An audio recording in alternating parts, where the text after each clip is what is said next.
Kalau seperti itu ya, kalau menurut saya pantas rakyat kecewa. Karena pelayanannya anggap tidak baik, kemudian aparatnya, perilakunya jumawa dan pamer kuasa, kemudian pamer kekuatan, pamer kekayaan, hedonis.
Selamat malam saudara, Anda menyaksikan Bisnis Talk bersama saya Masih Tarigan. Ramai seruan tidak perlu membayar pajak, buntut pejabat pajak suka pamer hidup mewah. Apa dampaknya terhadap pendapatan negara? Malam ini kita bahas dengan narasumber saya sudah bergabung bersama kami. Pak Nofransa Wirasakti, staf ahli Menteri Keuangan bidang pengawasan pajak Kementerian Keuangan. Selamat malam Pak Frans. Selamat malam Mbak Ilona, apa kabar? Baik, Anda apa kabar Pak? Alhamdulillah baik dan sehat. Ya, meski tugasnya banyak, tapi semoga tetap semangat ya Pak Frans. Ya, baik. Dan juga telah bergabung di studio ada Pak Sidi Widya Pratama, Ketua Komite Perpajakan Apindo. Selamat malam Pak Sidi. Selamat malam Mbak Ilona. Dan tentu di ujung sebelah sana sudah bergabung juga Pak Ruben Huta Barat, Direktur Eksekutif Center for Indonesia Taxation Analysis CITA. Selamat malam Pak Ruben. Selamat malam Mbak Terima kasih telah bergabung. Malam ini kita akan membahas hal yang cukup panas terkait dengan pendapatan negara. Tentu saja saya ke Pak Frans dulu. Pak Frans, kasus keluarga pejabat suka pamer harta bisa menggerus kepatuhan masyarakat bayar pajak katanya. Apa tanggapan Kementerian Keuangan? Apakah ada yang perlu diluruskan antara kasus pamer harta dengan kewajiban bayar pajak? ya, terima kasih Mbak Ilona. Pertama-tama tentu saja kami di Direktorat Jenderal Pajak di Kementerian Keuangan ini juga sangat prihatin ya dengan kejadian ini. Dan kami juga tidak menyangka akan ada seperti ini. Dan kami juga menyesali apa yang terjadi. Kemudian yang kedua terkait dengan apa yang disampaikan Mbak Ilona tadi, pada prinsipnya sebenarnya pembayaran pajak itu kan adalah alat ya. Tujuan sebenarnya adalah untuk mencapai kemakmuran negara, mencapai masyarakat yang adil dan makmur. Pajak itu hanya sebagai alat. Nah, jadi kalau misalnya alat ini diboikot, tentu saja kita akan tidak mencapai kemakmuran yang kita inginkan, yang kita tujukan, yang sebagaimana diamanatkan dalam Undang-Undang Dasar 45. Jadi kalau saya bisa mungkin kasih analogi, misalnya saya di dalam lingkungan saya sudah komitmen untuk membayar uang kebersihan misalnya. Jangan hanya karena misalnya anaknya Pak RT itu bertindak tidak sewajarnya, terus kita tidak mau membayar iuran lingkungan atau iuran tadi kebersihan. Itu kan jadi tujuannya untuk supaya lingkungan kita bersih jadi tidak tercapai. Jadi seperti itu. Kemudian yang ketiga juga perlu diketahui juga bahwa membayar pajak itu adalah ke kas negara melalui bank-bank yang sudah ditunjuk oleh negara dan langsung masuk ke kas negara. Jadi tidak ada pembayaran pajak yang ditujukan kepada pegawai Direktorat Jenderal Pajak ataupun orang pribadi karena langsung masuk ke dalam kas negara. Jadi akan sangat salah sekali kalau misalnya itu disampaikan bahwa ini adalah langsung membayar ke orang pajaknya gitu kan, selama ini asumsinya seperti itu. Nah, ini tentu saja harus perlu diluruskan dan tentu saja yang terakhir juga bahwa walaupun misalnya nanti ada mungkin beberapa orang yang akhirnya melakukan boikot, tentu saja kewajiban-kewajiban yang sebagaimana tercantum dalam Undang-Undang Perpajakan untuk menghitung, membayar, dan melaporkan pajaknya akan tetap diterapkan. Jadi ya mungkin akan ada sanksi atau denda untuk itu. Jadi kami berharap apa yang terjadi itu tidak meruntuhkan semangat untuk tetap membayar pajak. Karena membayar pajak ini kan adalah gotong royong ya Mbak Ilona. mana ada distribusi pendapatan sehingga barang-barang milik negara yang selama ini mungkin dibangun seperti jalan, sekolah, dan lain sebagainya itu tetap kita bisa laksanakan dengan uang pajak yang kita bayar bersama-sama dan bisa dinikmati bersama walaupun mungkin ada beberapa orang yang tidak mampu, tapi dengan pembayaran pajak oleh orang yang lebih mampu dan lebih tinggi pembayaran pajaknya, itu akan bisa dinikmati oleh bersama-sama seluruh masyarakat Indonesia. Demikian Mbak Ilona. Ya, berarti memang harus sangat dipisahkan ya Pak Frans antara kasus pejabat yang suka pamer harta atau nggak bayar pajak dengan kewajiban dari masyarakat untuk bayar pajak karena ini bertujuan untuk membangun bangsa dan juga untuk membantu masyarakat yang membutuhkan gitu ya. Betul sekali. Oke, Ya, tapi gini Pak, sebelum saya kedua narasumber saya, karena tadi kita ngomongin soal kasus dari pejabat pajak yang suka pamer harta, ini kan juga berkaitan dengan hal-hal yang mengurangi potensi pendapatan negara begitu ya. Sedikit kita melihat ke belakang beberapa kasus pejabat pajak yang bermasalah, entah itu gratifikasi atau hal lainnya, katakanlah gayus, kemudian ada angin Ridwan dan kawan-kawan. Nah, apa yang dilihat oleh Kementerian Keuangan di sini? Bagaimana reformasi perpajakan dilaksanakan? Mengapa masih banyak? Tampaknya ya, mungkin Anda bisa simpulkan, apakah memang masih banyak para pejabat pajak yang nakal, yang sukanya main belakang atau kong kali kong dengan para pengusaha? ya, terima kasih Mbak Ilona. Kalau melihat ke belakang di Kementerian Keuangan, kita melakukan reformasi khususnya perpajakan itu kan sudah lama sebenarnya sejak tahun 2007. Dimulai dengan adanya reorganisasi dari kantor-kantor pajak, kemudian juga perubahan ada beberapa regulasi yang baru, termasuk juga penetapan standar operating procedure yang tujuannya adalah untuk mengukur KPI atau Key Performance Indicator atau indikator kegiatan utama, sehingga nanti bisa kita lihat pencapaiannya seperti apa dan juga tingkat risikonya seperti apa. Dan kemudian juga ada pembentukan unit kepatuhan internal. Ya, ini mungkin salah satu pelopor atau pionir ya di kementerian atau lembaga yang ada unit kepatuhan internalnya, dimulai dari Direktorat Jenderal Pajak. Ini semua tentu saja gunanya adalah untuk tadi mengukur performance, tapi di sisi lain juga mengukur seberapa besar risiko yang harus ditanggung oleh pekerjaan tersebut, termasuk juga pekerjaan dan juga orang-orangnya. Dan ini semua ada masuk dalam catatan-catatan kami, ada namanya Direktorat KISDA, Kepatuhan Internal dan Transformasi Sumber Daya Aparatur, di mana mereka yang menjadi semacam penjaga gawang untuk kepatuhan internal dari para pegawai Direktorat Jenderal Pajak. Dan kita menerapkan sistem three lines of defense, Mbak Ilona. Yang pertama adalah pengawasan dari atasannya langsung. Kemudian tadi dari Direktorat KISDA ini yang memberikan kebijakan ataupun pemikiran-pemikiran terkait dengan bagaimana mengawasi para pegawai. Kemudian juga ada dari yang ketiga adalah dari Itjen, Inspektorat Jenderal Kementerian Keuangan yang mengawasi secara keseluruhan dari pegawai Direktorat Jenderal Pajak. Nah, mungkin yang terjadi selama ini yang disampaikan oleh Mbak Ilona mungkin menjadi salah satu kelemahan kami. Mungkin ada beberapa titik celah ataupun tingkat risiko yang mungkin belum terpantau selama ini. Nah, ini mungkin yang menjadi PR kami bersama, dan dengan adanya kejadian ini semacam wake up call bagi kami, Mbak Ilona.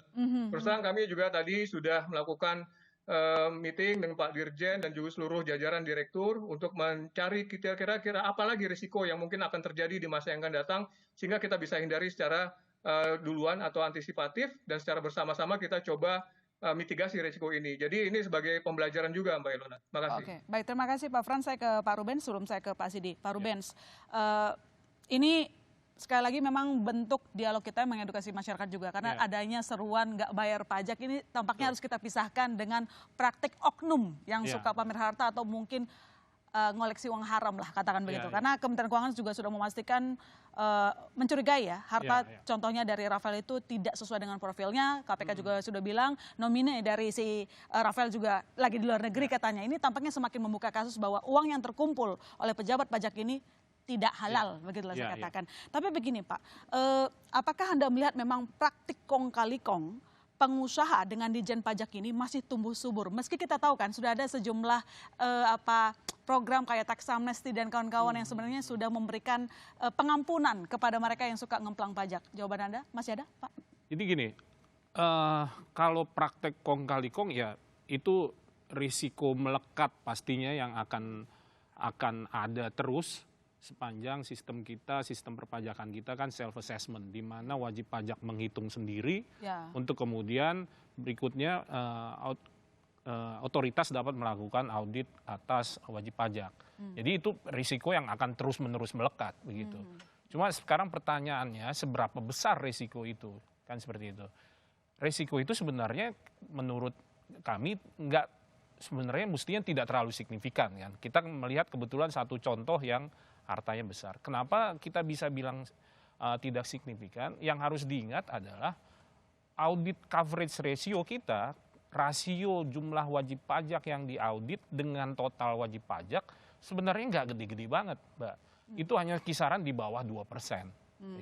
Jadi bayangkan jumlah wajib pajak yang diperiksa dibandingkan dengan total hanya di bawah 2%. Berarti kan dengan kata lain juga frekuensi maupun jumlah wajib pajak yang diperiksa. Berarti kan kalau jumlah wajib pajak yang diperiksa, interaksi juga nggak terlalu banyak, mestinya kan risiko kan juga mengecil. Tapi ya itu tadi, ini risiko ini sepanjang sistem kita memang yang ideal memang self assessment, tapi yang harus diingat ini merupakan risiko melekat atau inherent risk yang nggak bisa kita hindari gitu.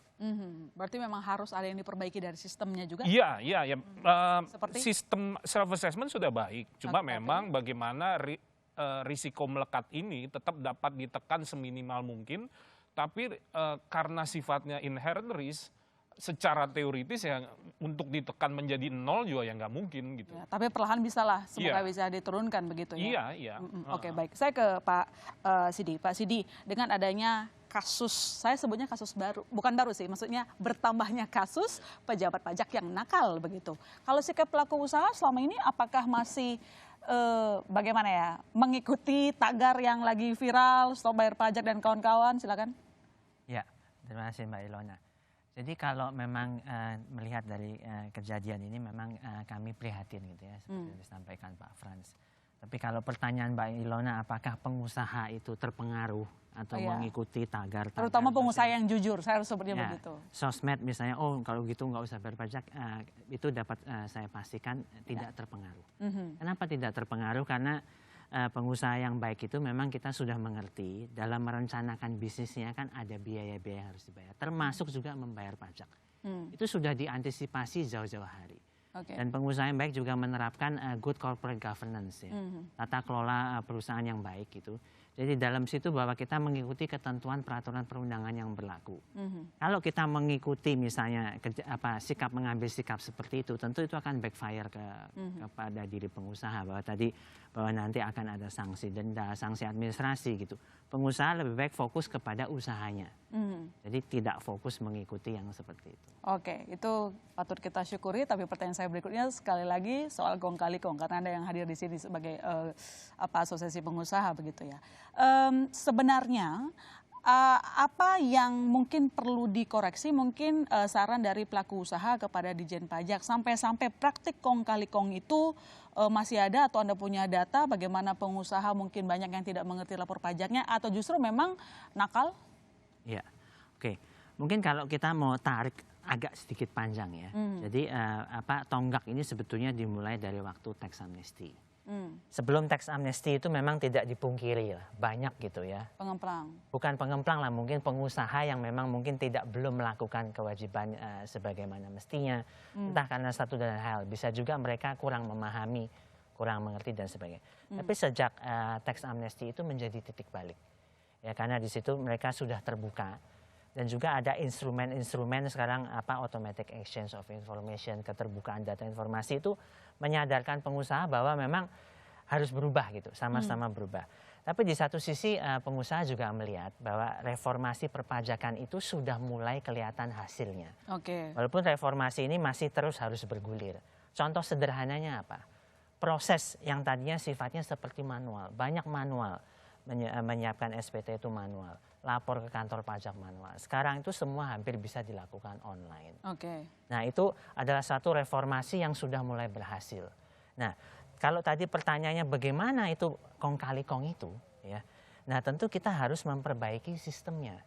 Memperbaiki di mana mungkin kalau misalnya terjadi, apakah ada proses yang misalnya tatap muka. Nah, tatap muka itu mungkin harus dikurangi.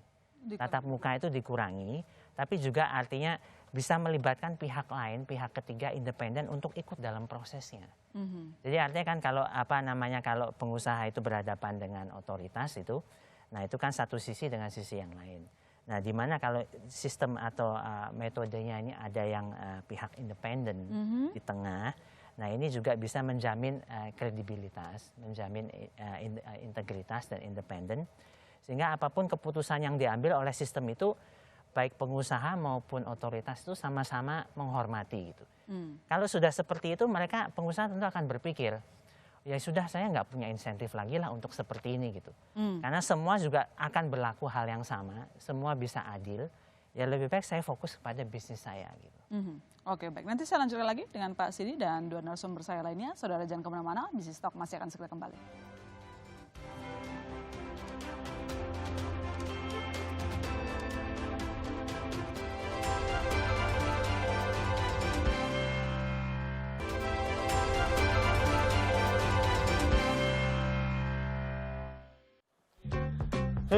Pemirsa, sudah lapor SPT belum?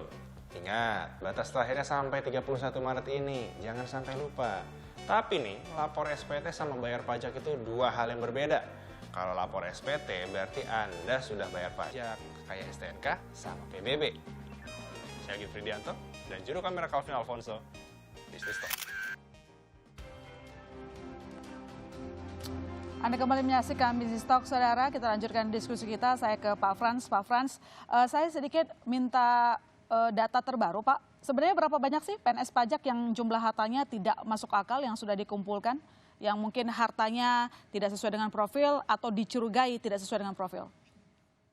Ya, berdasarkan yang pernah disampaikan oleh Ibu Menteri Keuangan, ada 69 ya yang tidak sesuai dengan ini. Tapi kan itu juga sudah kita tindak lanjuti di internal kita, dan nanti kalau memang nanti akan ada hasil yang lebih signifikan lagi, bisa jadi akan diumumkan kepada publik untuk mencapai transparansi dan juga keterbukaan dari Kementerian Keuangan kepada masyarakat.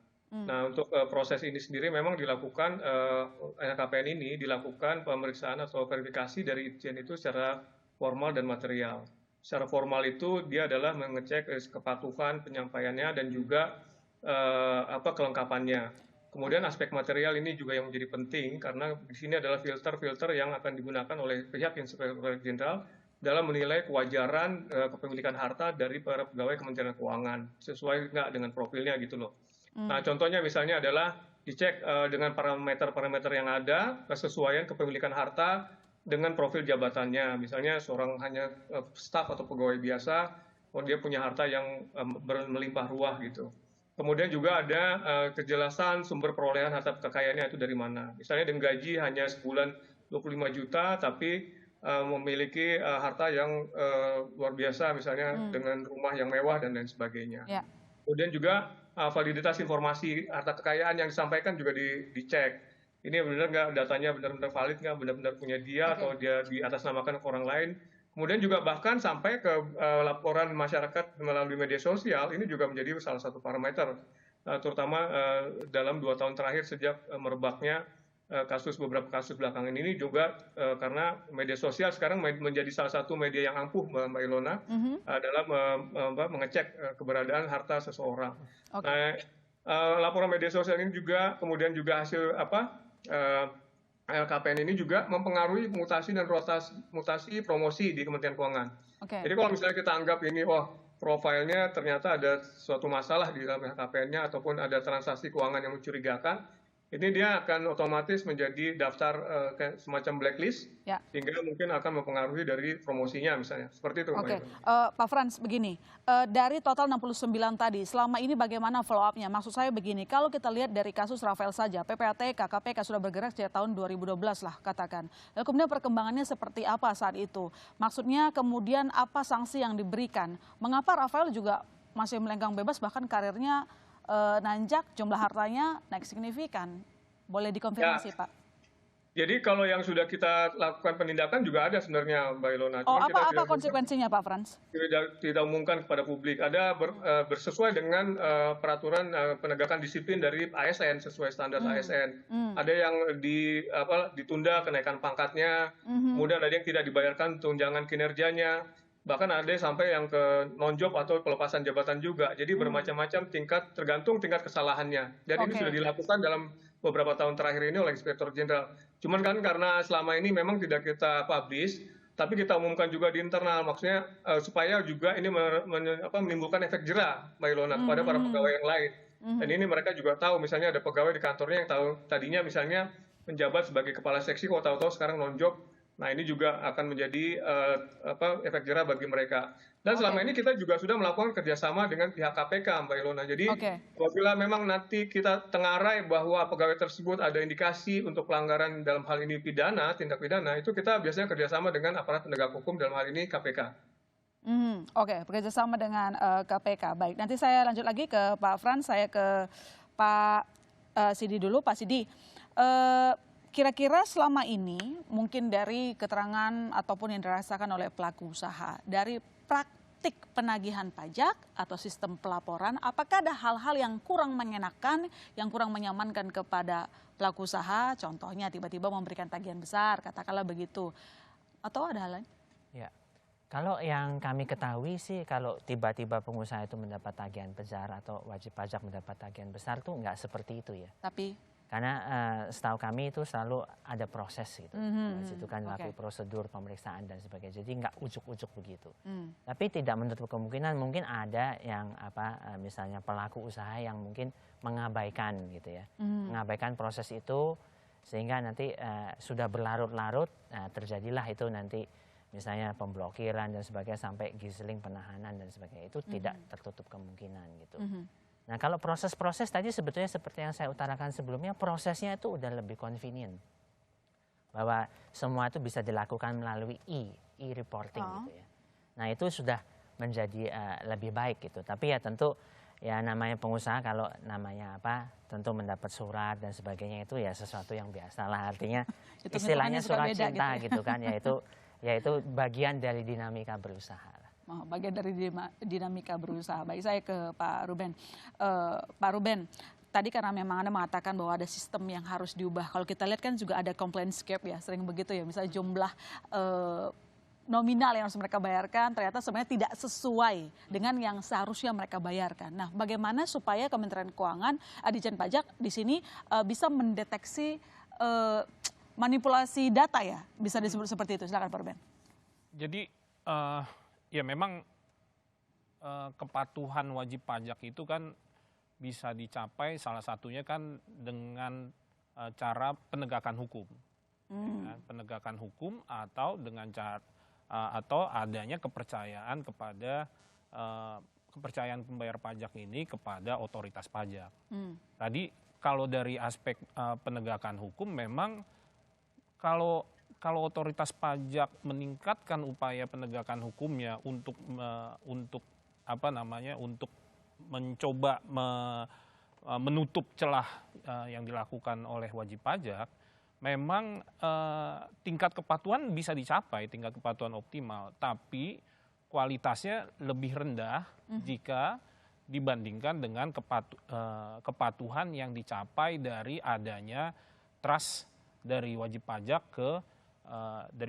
kepada otoritas pajak.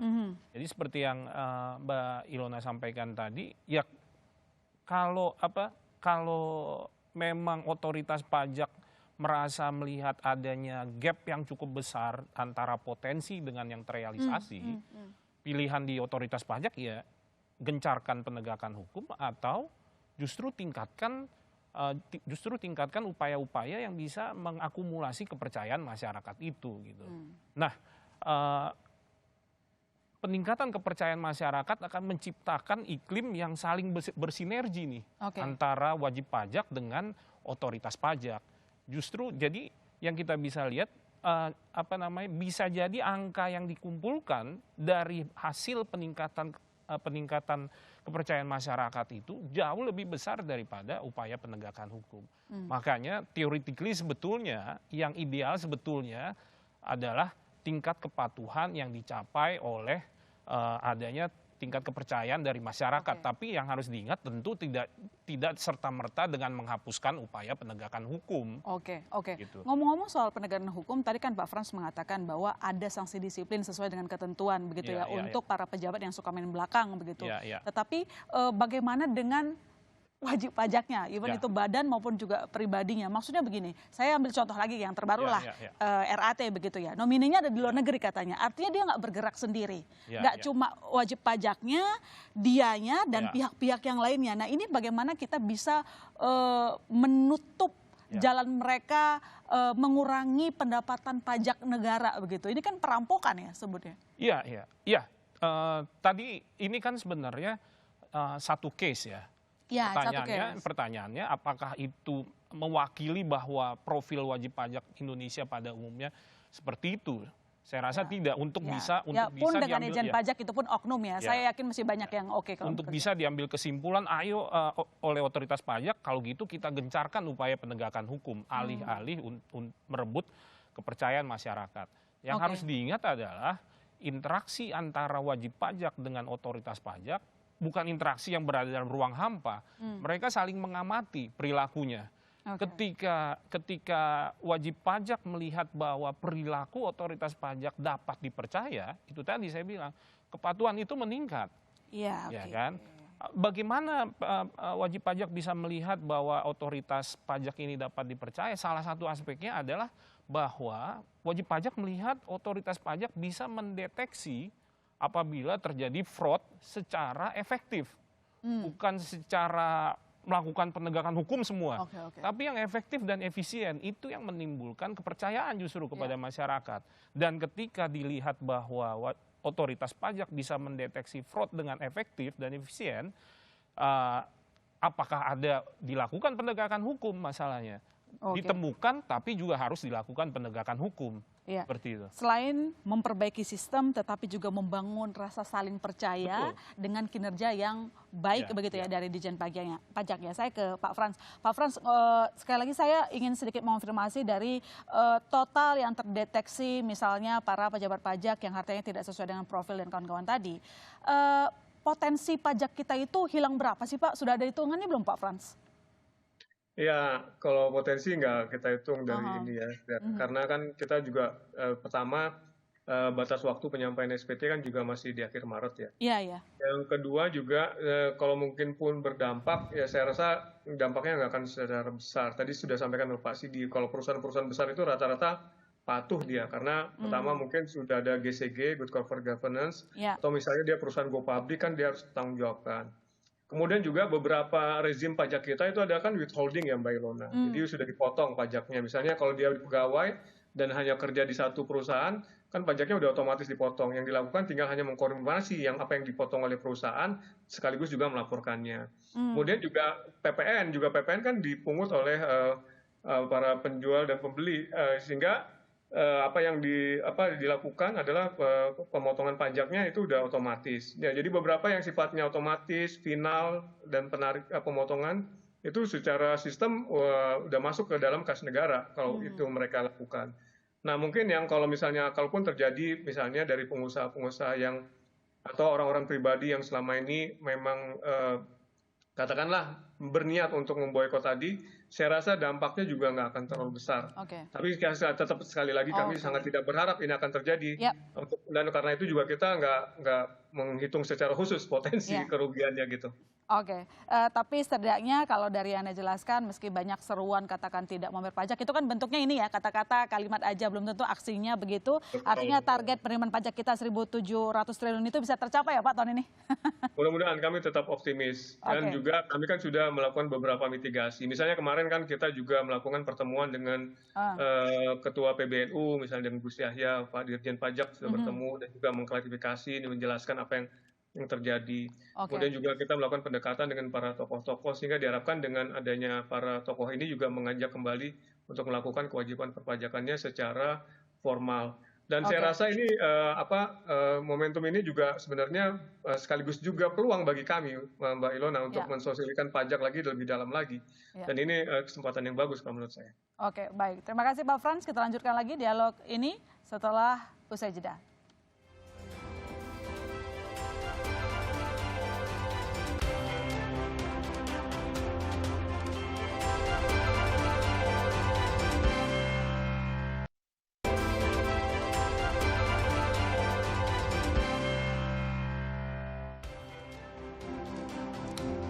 Kita lanjutkan dialog kita dan telah bergabung di segmen ini Mas Cipta Wahyana, wartawan Surkonta. Selamat malam Mas Cipta. Malam, Ilona. Oke, tadi sedikit banyak kita telah mendengarkan masing-masing pendapat dari narasumber.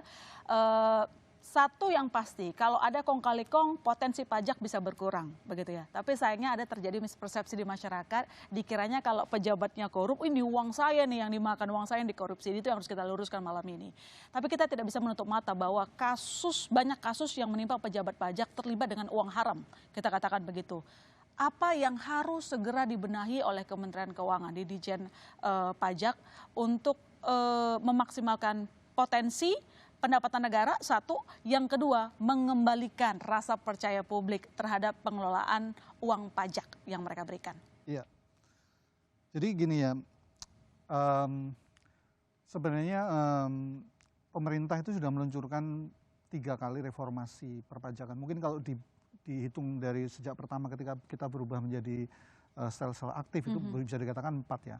Nah yang terakhir ini sebenarnya termasuk paling komprehensif, itu sejak 2017 ya, sampai akhirnya nanti seharusnya siklusnya berakhir di 2024. Yeah. Nah ini kan muncul ini sayangnya ya, muncul bisa dilihat sayangnya, muncul menjelang siklus reformasi ini berakhir di 2024. Tapi kita juga bisa melihat ini sebenarnya ini sebuah wake up call buat Ya, kita gitu loh. seperti tadi disampaikan oleh Pak Frans ya. Reformasi yang terakhir ini kan mencakup 5 bagian ya. Jadi ada TI kita tahu, lalu juga teknologi ya sekarang lebih banyak online, lalu regulasinya juga, di proses bisnisnya juga. Tapi jangan lupa ini peristiwa ini mengingatkan di sini bahwa di sini faktor orangnya itu juga sangat penting. Jadi faktor orangnya, human resource-nya, fiskusnya, pelaku untuk yang menagih pajak ini juga penting menjadi perhatian. Jadi jangan hanya yang fisik saja, tapi orangnya juga harus dilihat. Nah, saya mengutip pernyataan Sri Mulyani ya, Bu Sri Mulyani ketika tahun 2021 ada hari anti korupsi, dia mengatakan bahwa menjaga integritas itu bukan berarti bagaimana saya tidak korupsi, bukan. Karena justru itu artinya sebenarnya ada 3 hal. 1, integritas itu mencakup kompetensi. Yang kedua, integritas itu juga mencakup amanah enggak, accountable, amanah enggak. Jadi dia tanggung jawab, tapi juga sekaligus dia transparan. Yang terakhir adalah etika. Jadi ada faktor etika, soal kepatutan, tanggung jawab ke masyarakat. Nah, soal korupsi atau enggak itu sebenarnya imbas. Kalau semua itu dilakukan, 3 hal, core value itu pasti pejabat pajak, petugas pajak, dia akan amanah dan semoga kita berharap ini tidak terjadi korupsi gitu. Jadi faktor orangnya ini harus terus-menerus ditingkatkan. Nah, tadi sebenarnya pasti sudah ada mekanisme internal kontrol di pajak dan sebagainya. Sudah ada irjen dan sebagainya. Nah, ini tinggal terus-menerus ditingkatkan supaya reformasi yang sudah berjalan 3 tahap ini tidak akhirnya menjadi istilahnya menjadi bubar lagi gitu. Iya, oke.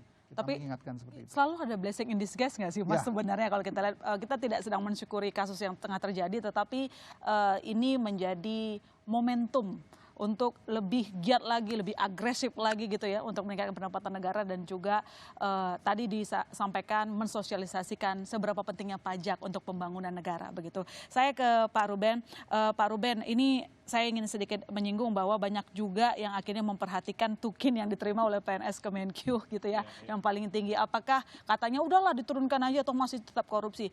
Anda merasa perlu tidak itu dievaluasi?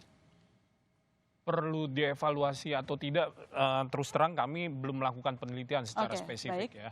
Tapi kalau dilihat, kalau logikanya seperti itu kan bisa juga kita melihat dari sudut pandang lain. Bagaimana kalau diturunin? Jangan-jangan. Kan? Jadi apa namanya bisa dilihat dari logika yang lain seperti itu juga. Dan saya berada pada sudut pandang yang itu. Kalau kita turunin otomatis pasti risiko akan meningkat, gitu kan. Jadi apa namanya sekarang pertanyaannya sebetulnya berapa tingkat remunerasi yang pantas sebetulnya diberikan kepada otoritas pajak pegawainya dibandingkan dengan beban yang diletakkan di pundak para otoritas pajak ini untuk mengawal penerimaan negara sepanjang tahun begitu kan. Itu yang mungkin perlu dilakukan apakah memang karena ternyata justru sebetulnya lebih kecil kalau misalnya kalau dibandingkan dengan ada otoritas lain yang gajinya lebih besar daripada pemerintah, kalau mau daripada pajak seperti itu kan. Ya. Oke, baik. Ternyata lebih setuju ya, nggak usah diotak-atik itunya. Kembali kita ke perbaikan sistem dan juga menumbuhkan rasa percaya. Saya ke Pak Sidi. Pak Sidi, ini pertanyaan terakhir saya untuk pelaku usaha begitu ya. Apa yang paling diinginkan pelaku usaha untuk segera diimplementasikan oleh Ditjen Pajak supaya pelaku usaha ini semakin percaya kepada yang mengelola uang kita sebagai masyarakat? Silakan. Oke, pertama memang tentu karena ini kita akui sebagai wake up call ya. Yes. Kita manfaatkan ini sebagai momentum bagaimana biarpun bagaimanapun integritas dan kualitas itu tetap perlu dijaga dan ditingkatkan. Terus kedua, pola pikir pengusaha itu kalau menerapkan pengusaha itu usahanya adalah memiliki internal control yang baik. Nah, internal control yang baik tadi bisa diimplementasikan dalam bentuk sistem. Sistem yang misalnya mengurangi tatap muka, ya sistem yang mengurangi keterlibatan langsung. Hal-hal seperti itu yang akan dengan sendirinya risiko-risiko itu akan menurun gitu. Risiko itu akan menurun. Dan ketiga, tentu terus-menerus lakukan sosialisasi.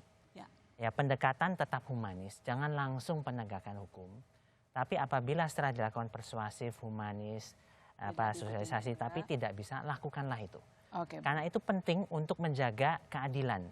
Ya, pengusaha akan melihat ekosistemnya, kanan dan kirinya. Kalau kanan kiri semua bayar pajak, pengusaha akan patuh bayar pajak. Oke, baik. Saya ke Pak Frans. Pak Frans, bagaimana kira-kira kalau tadi Anda mengatakan bahwa kasus RAT menjadi wake up call, artinya sudah disediakan begitu sebuah strategi yang lebih jitu untuk menciptakan sistem yang lebih matang, kemudian menciptakan kepercayaan seperti tadi disampaikan oleh pengusaha, kalau bisa tatap muka juga dikurangin gitu intensitasnya, bisa dilaksanakan Pak Frans?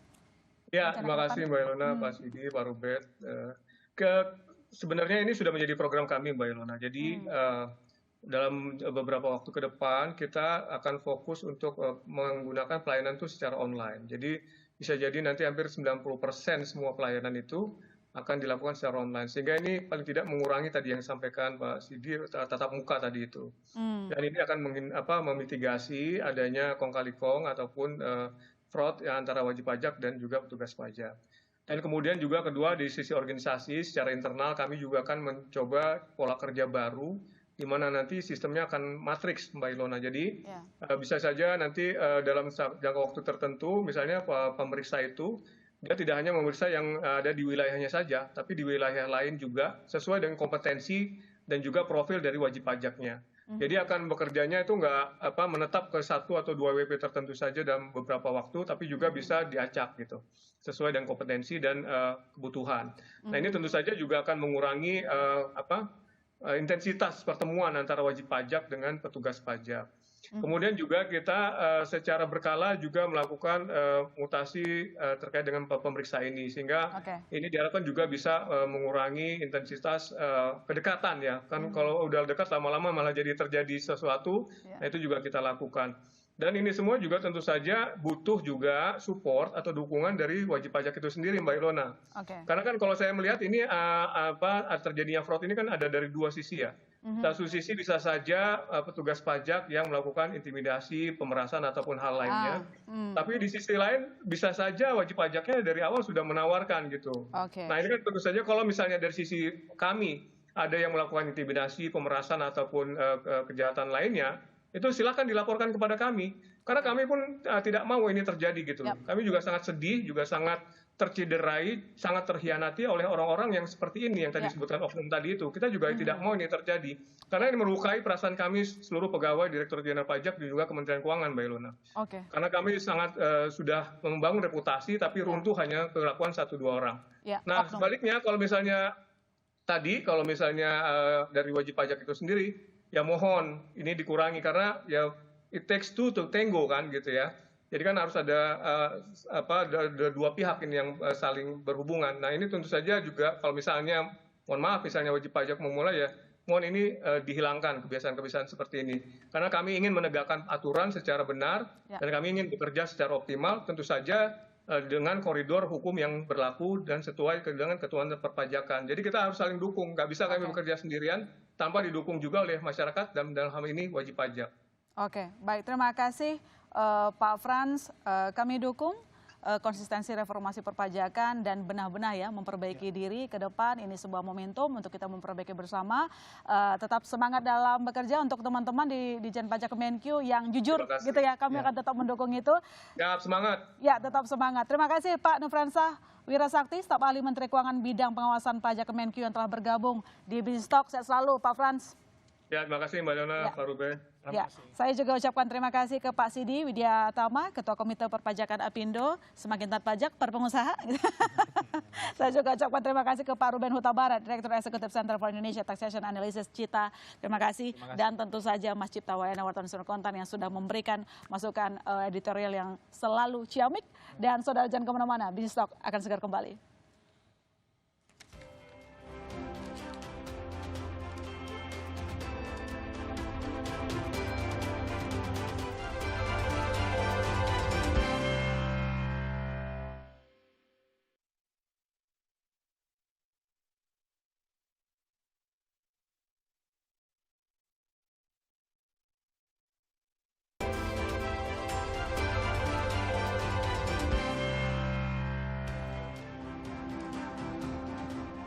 Perilaku oknum nakal pejabat pajak jadi momentum bersih-bersih Dijen Pajak secara keseluruhan, membangun pelayanan dan kepercayaan lebih untuk masyarakat. Saya juga ingatkan jangan lupa bayar pajak untuk pembangunan negara. Saya masih Serta Regan, pamit undur diri. Sampai jumpa Selasa depan.